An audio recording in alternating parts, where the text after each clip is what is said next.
ఒకసారి సీతమ్మ తల్లి హనుమంతునికి ఫుడ్ పెడదామని ట్రై చేస్తాడు మంగళవారం రోజు. రాముడు ముందే చెప్తాడు, నువ్వు పోయి ఎవరికి ఫుడ్ పెడదాం అనుకుంటున్నావు, హనుమంతునికి ఫుడ్ పెడదాం అనుకుంటున్నావు, వద్దు సీత అని అంటాడు. లేదు నేను పెడతా, నేనే వండి పెడతా స్వయంగా అని చెప్పి సీత వండుతుంది. లడ్డూలు గిడ్డలు మస్తు చేస్తుంది. హనుమంతునికి లడ్డూలు అంటే చాలా ఇష్టము. తింటా ఉంటాడు. అయిపోతుంది. సీత ఎంత వండుతున్నా సరే తింటూనే ఉంటాడు హనుమంతుడు. సీతకి అర్థమైపోయింది కానీ అతడు కాదు ఈ కథ అని చెప్పి రాముడు వెళ్ళిపోతాడు. రాముడు అంటాడు, నీకు ముందే చెప్పినా కదా వద్దని చెప్పి, ముందే చెప్పినా లేదా తీరుస్తున్నావో పోయి తీర్చిపోయి ఇప్పుడు ఆకలి అంటాడు.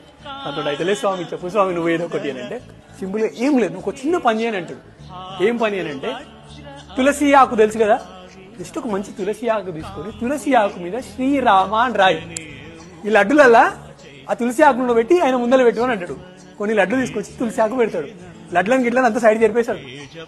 తులసి ఆకు తీసుకొని రోడ్లు పెడతాడు. అమ్మా అని గట్టిగా మనం డేప్ అంటాం కదా అంటాడు. ఇక మస్తు కడుపు నిండిపోయింది అమ్మ నాకు, మంచి భోజనం పెట్టావు నువ్వు అని అంటాడు. ఎవరు?